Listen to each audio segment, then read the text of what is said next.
유다설 목사입니다. 오늘은 파워포인트 갈라디아서 강론 세 번째 시간으로 3장입니다. 하나님께서 자기 백성을 사랑하시나니 모든 성도가 그의 수중에 있으며 주의 발 아래 앉아서 말씀을 받는도다. 사도 바울은 우리는 수다한 사람과 같이 하나님의 말씀을 혼잡되이 하지 아니하고 순전함으로 하나님께 받은 것 같이 하나님 앞에서와 그리스도 예수 안에서 말하노라 합니다. 종도 지금 하나님 앞에 있습니다. 모든 성도들도 하나님 발 아래 앉아서 말씀을 받습니다.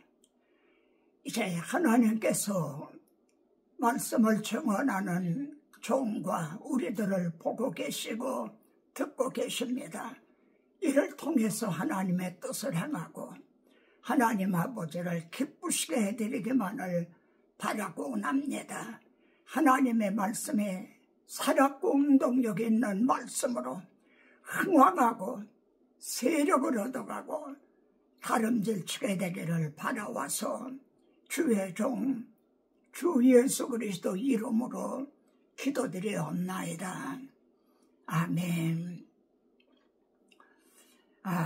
창세기의 갈라디아서 3장을 어느 말씀으로 열쇠를 삼아 열면 좋겠습니까? 저는 21절, 여러분 성경을 꼭 좀 찾아보시기 바랍니다. 21절에 그러면 율법이 하나님의 약속들과 반대되는 것이냐? 참 이 말씀은 정말 아주 절묘한 그런 질문이라 할 것입니다.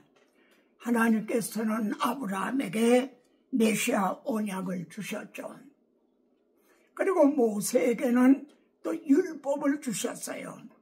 그러면 메시아 언약과 율법이 이제 반대되는 것이냐? 바울은 결코 그럴 수 없나니라 하고 일단 부정합니다.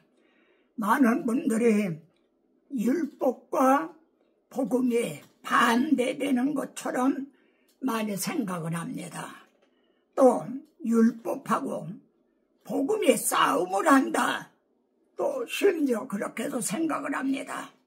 그리고 어떤 분은 이제 하나님의 율법으로 하시려다가 안 되니까 이제 복음을 주신 것이다.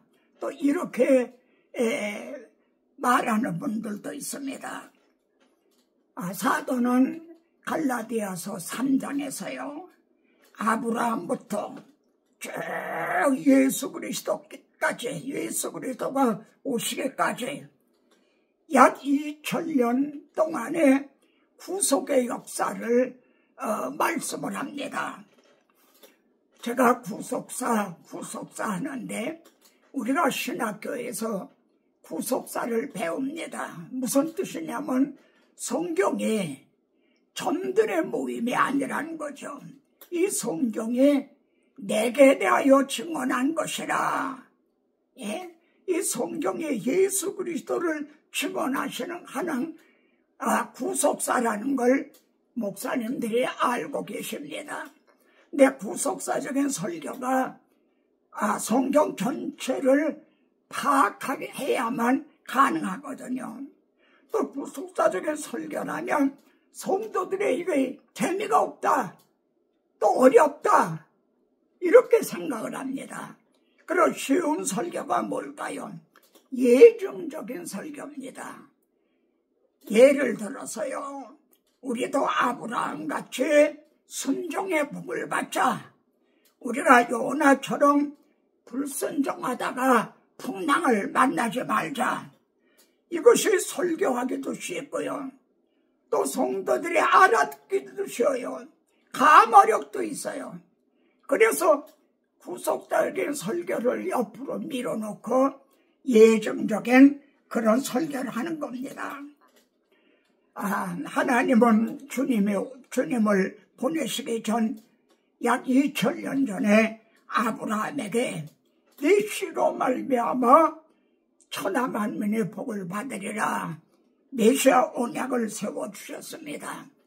이 점을 사도 바울은 갈라디아서 3장 8절에서 아브라함에게 복음을 전하셨다. 참 놀라운 말이죠. 메시아 언약을 세워주신 걸 아브라함의 복음을 전해줬다는 거예요. 그리고 3장 16절에서는 이제 여럿을 가리켜 자손들이라 하지 아니하고 하나를 가리켜 내 자손이라 이렇게 단수로 말씀하셨으니 그리스도라. 그럼 어떤 뜻이 됩니까?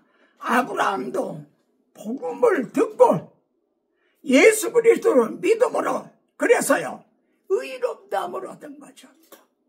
그래서 믿음으로 의롭다함을 얻을 믿음의 조상이 되었다.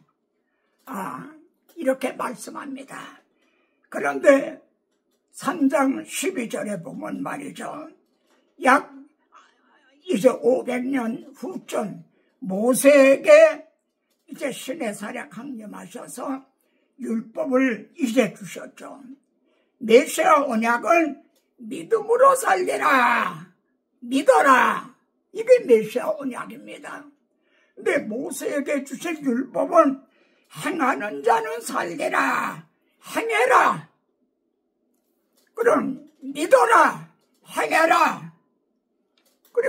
그러면 율법이 하나님의 약속들과 반대되는 것이냐? 어떻게 보면 반대되는 것 같이 여겨지지요. 그런데 한번 생각해 보십시오. 만일 하나님께서 율법을 주시지 않았다면 어떻게 될까요? 첫째, 무법천지가 되는 거죠. 법이 없으니까 무법천지가 된단 말이에요. 그래서 하나님의 백성답게 살아가라고 율법을 주신 거예요. 그런데 율법을 행함으로 의롭다함을 얻고 구원을 얻을 자는 없다는 겁니다. 그래서 두 번째, 율법을 주시지 않았다면 죄를 깨닫지 못해요. 죄로 여기질 않아요. 법이 없으니까요. 그러면은 죄를 깨닫지 못하면 어떻게 되죠? 복음을, 그리스도를 필요로 하지 않아요.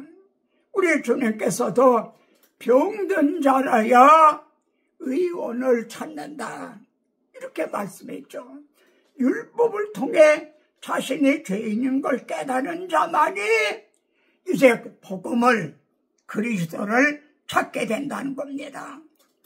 그러면은 율법을 주시지 않았다면 구원을 얻지 못했을 것이다. 여러분도 이 말에 동의합니까? 복음을 주시지 않았다면 구원을 얻지 못했을 거다. 그건 맞아요. 근데 역으로 말해요. 율법을 주시지 않았어도 우리는 구원을 얻지 못했을 것이다. 그래서 로마서 5장 20절에 보면요. 죄가 더한 곳에 은혜가 더욱 넘쳤나니 이렇게 말씀합니다. 이거는 죄를 많이 지을수록 은혜가 더 넘친다. 그런 뜻이 아닙니다. 자기가 죄인인 것을 깨달으면 깨달을 만큼 더욱 은혜에 대한 간격이 있게 된다는 거죠. 사도 바울이 어떻게 해서 이렇게 복음에 아주 미친 사람이 됐나요? 나는 죄인 중에 괴수다 하는 큰 죄를 깨달았기 때문에 그게 빠져나가니까 그렇게 큰 은혜가 그 안에 임하게 된 거죠. 죄가 더한 것에 은혜가 더욱 넘쳤나요? 그렇다면 오늘의 우리들은 죄를 감기 정도 걸린 것처럼 그렇게 깨닫고 있는 건 아닌가요? 여러분, 출애굽을 한 목적지도 시내산이 아니에요. 시온산이 목적지예요. 왜냐하면 나의 왕을 시온에 세웠다 하리로다. 시온에 가야 돼요. 그런데 반드시 시온산을 통과해야만 된다는 거죠. 왜냐하면 거기서 율법을 받고 죄를 깨달은 자만이 시온산에 가서 그리스도를 만나게 된다는 겁니다. 이 점을 갈라디아서 3장 24절은요, 율법이 우리를 그리스도에게로 인도하는 몽학선생이다. 어디에 있는 율법이요? 시내산의 율법이 우리들의 손을 잡고 시온산으로 인도하는 몽학선생, 초등교사다, 이렇게 말하죠. 그래서 율법을 주시지 않았다면 우리는 초등교사가 나를 시온산으로 인도하지를 못했을 거 아니에요. 그래서 하나무로는 불가능했던 믿음으로 의롭다함을 얻게 하려 함이라. 그러면은 나는 시온산을 통과해서 시내산을 통과해서 시온산에 가서 그리스도를 만났는가? 이렇게 질문하게 되죠. 여러분, 여기에서 율법으로는 흠이 없다고 자부하던 사도 바울이 어떻게 해서 죄인 중에 괴수라고 그렇게 고백하게 이르는가? 바울은 어떻게 해서 죄를 깨닫게 되었는가? 이것이 우리들의 또 하나 초등교사가 될 수가 있는 겁니다. 바울은 로마서 7장 7절에서요, 율법이 탐내지 말라 하지 아니하였더라면 내가 탐심을 알지 못하였으리로다. 질문입니다.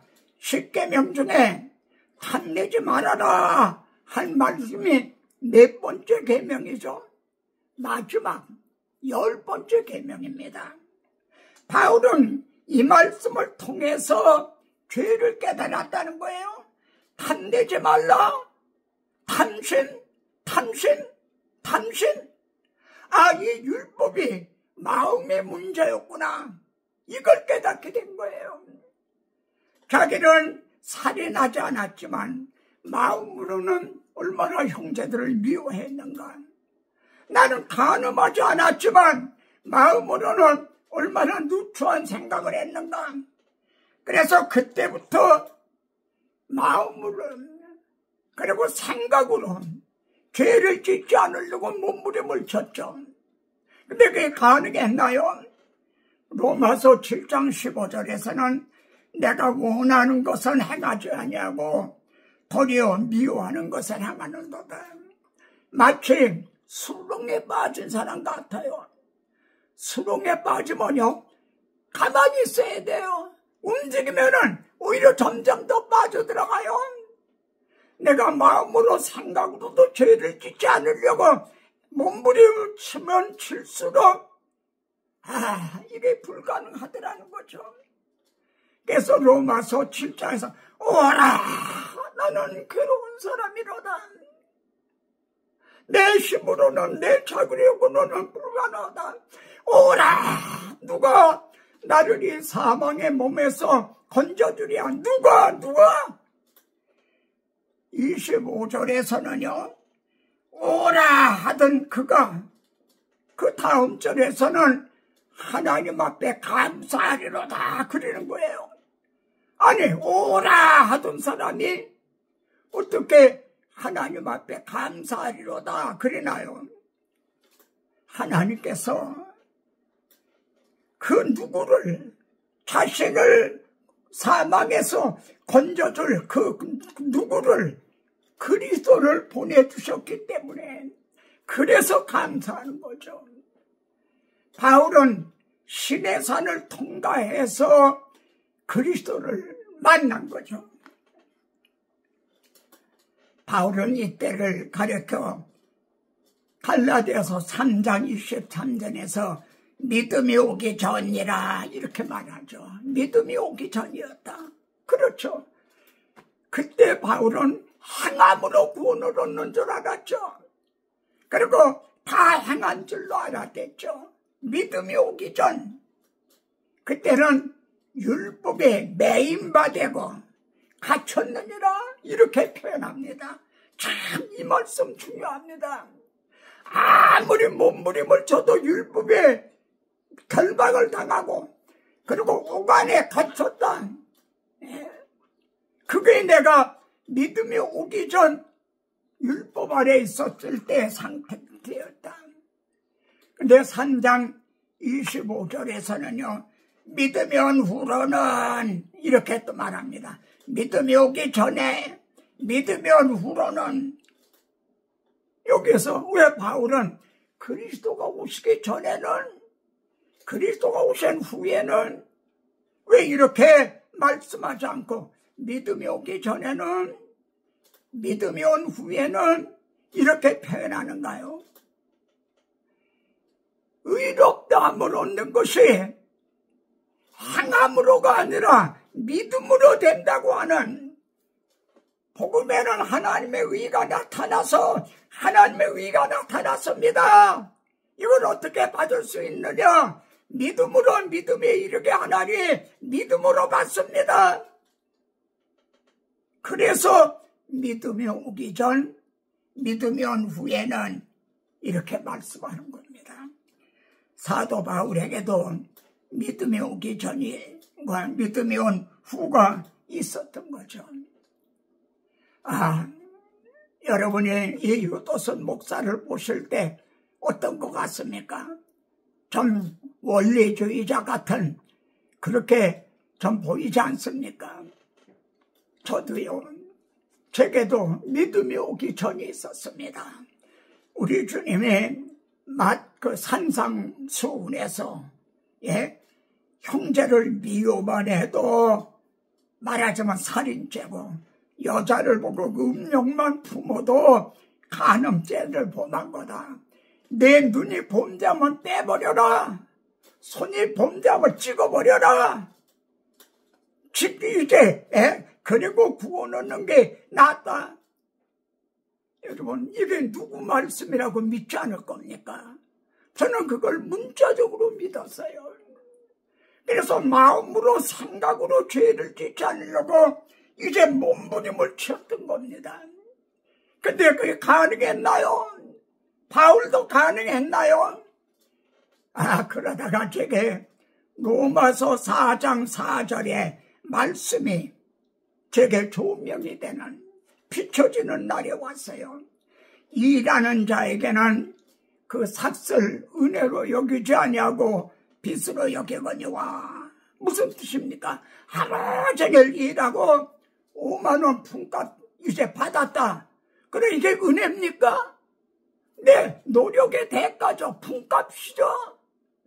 하나님은 제게 너는 마치 구원을 일하고 품값 받듯 하는 줄 아는구나. 일을 아니할지라도 일을 한 게 없어요. 또 경건치 아니한 자를 경건하지도 못해요.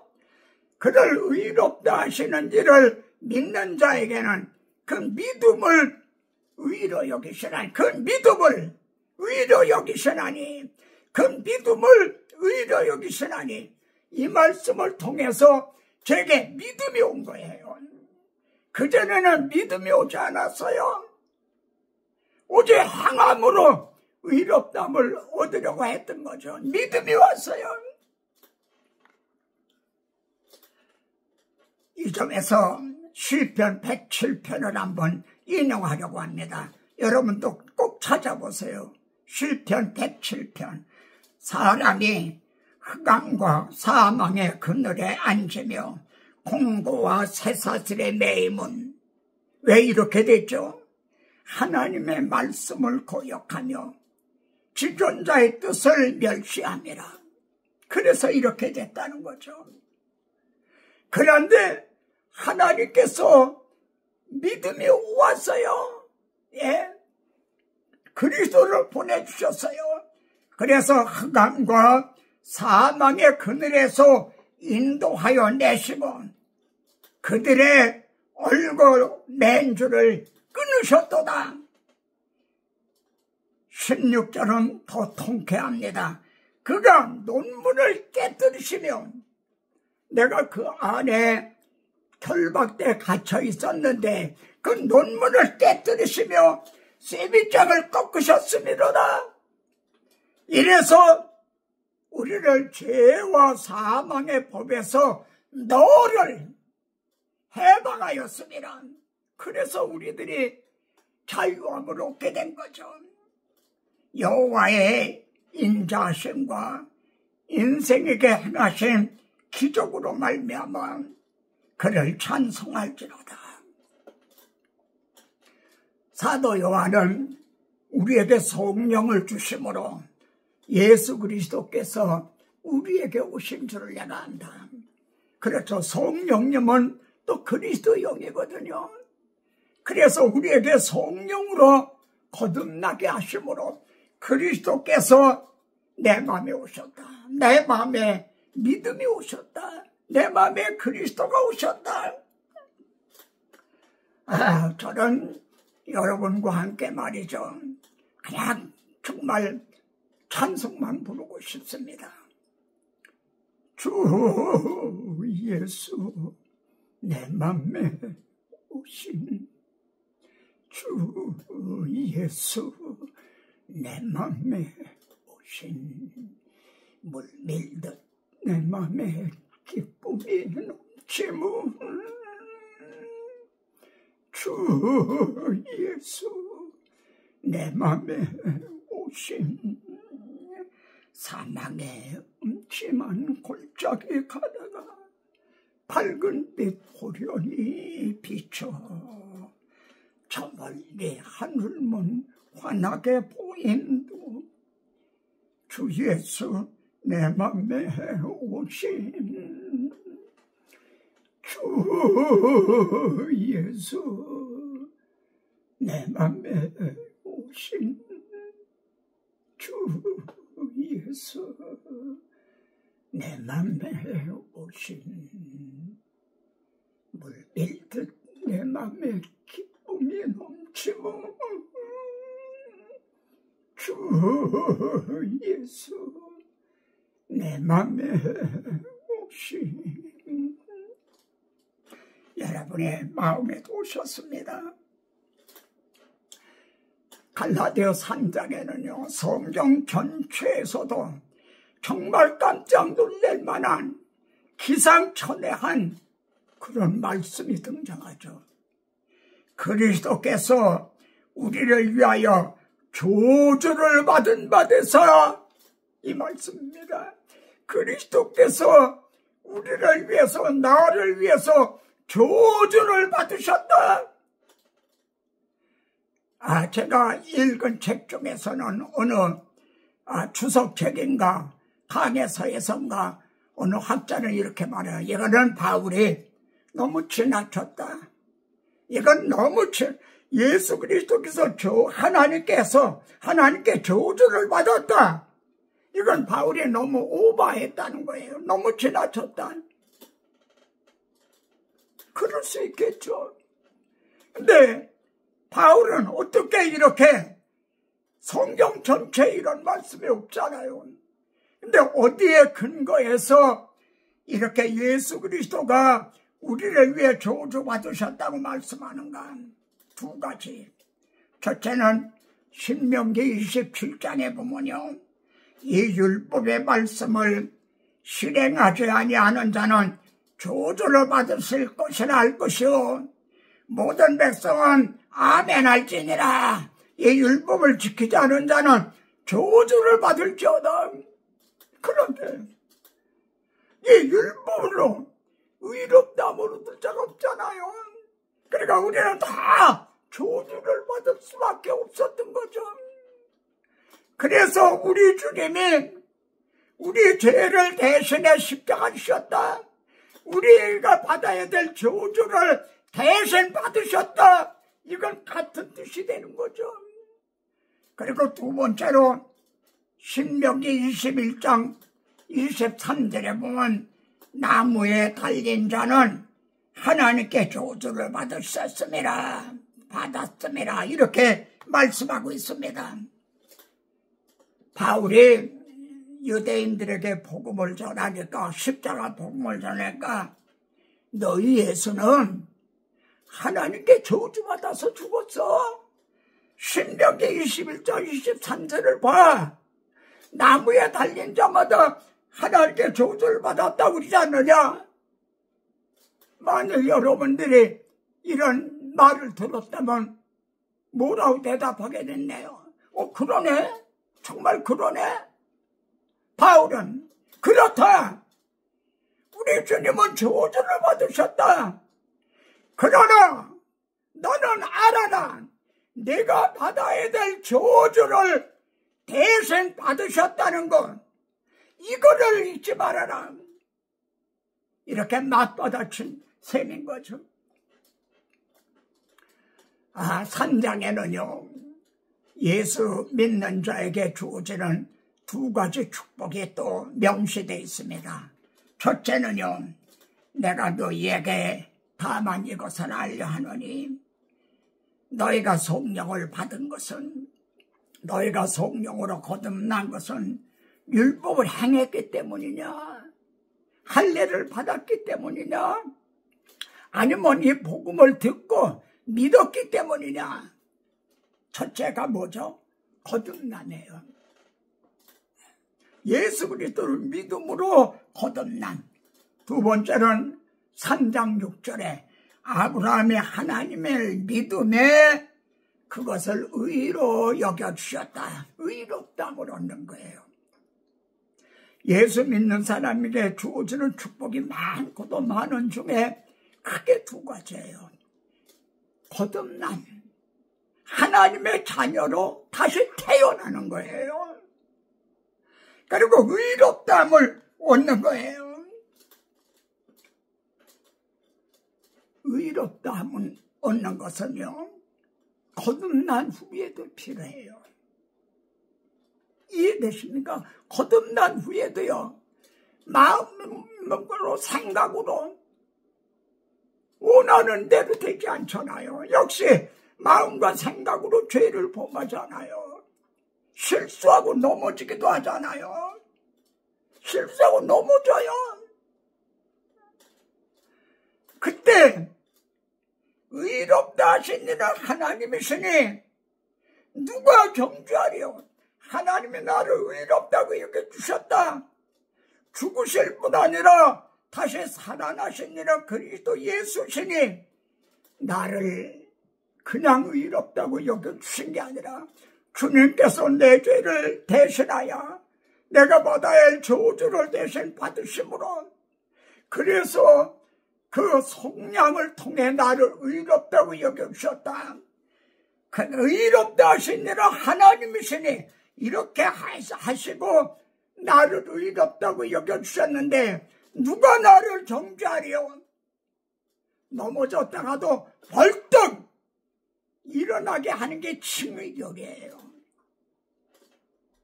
그래서 루터는 그 교회가 서 있는 교회냐 넘어지는 교회냐를 알려면 이 칭의교회에 서 있는 여부를 보면 된다 그래요.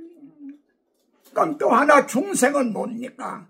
중생은 씨가 떨어지는 거예요. 너희가 거듭난 것은 썩어질 씨로 된 것이 아니라 썩지 않을 씨로 됐다. 씨가 떨어졌어요. 우리는 거듭났어요. 내 씨에서요, 채송화 씨가 조그맣잖아요. 근데 거기에서 노란 채송화꽃, 분홍 채송화꽃, 빨간 채송화꽃이 피어요. 우리의 낮은 몸이 그리스도 영광의 몸과 같이 영화가 돼요. 단 씨가 떨어진 사람, 거듭난 사람만이 말해요.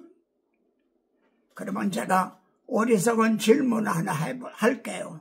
그럼 여러분 우문현답, 현명한 대답을 해보세요. 중생과 칭의 어느가 더 중요한 것 같아요? 사실 칭의와 중생은 함께 주어지는 거예요. 나는 중생은 했는데 아직 칭의는 못 받았다. 그건 없어요. 동시에 주어져요. 그런데 여러분, 우문현답으로 대답하면요, 중생이 더 우선이다 이렇게 말할 수 있어요. 거듭나야 돼요. 거듭난 씨가 있어야만 영화가 되는 거죠. 거듭나지 못한 사람은 영화가 불가능해요. 고는 곤델갈처럼 돼요. 남들은 교란 속에서 병아리가 돼 나오는데 그는 그날에 골아버리는 교란이 된단 말입니다.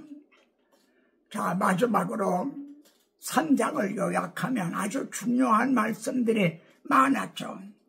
그러면 율법이 하나님의 약속들과 반대되는 것이냐? 두 번째, 3장에 나타난 2000년간의 구원의 구속의 역사, 아브라함의 언약하신 것이 믿음이 온 후로는 예수 그리스도로 성취가 됐다는 것. 세 번째, 나는 시내산을 통과해서 시온산에 가서 그리스도를 만났는가. 그리고 네 번째, 놀랍고 놀라운 말씀은 그리스도께서 나 같은 죄인을 위하여 대신 저주를 받으셨다는 것. 마지막 다섯 번째, 예수 믿는 사람들에게 주어지는 두 가지 은혜가 이제 성령으로 거듭나는 것과 의롭다함. 이것이 우리에게 값없이 거저 주어진 거예요.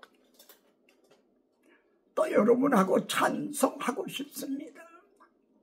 캄캄한 인생길 홀로 걸어가다 지치고 고나하여 내 영혼 깊은 잠이 들었었네. 어두운 죄악의 길을 걸어가다 상하고 찢기어 내 영혼 깊은 잠이 들었었네. 내 영혼 어둠 속에 방황할 때 어디선가 들려오는 주님 음성, 깨어라 일어나라 달리 다금 일어나라 일어나라 죄악에 잠자던 영혼아 달리 다금 깨어라 일어나 걸어라. 어두움은 물러가고 새날이 밝아오네.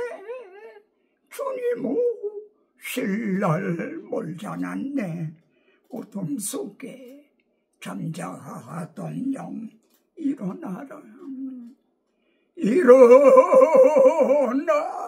걸어라. 달리 다금 일어나라. 달리 다금 일어나라.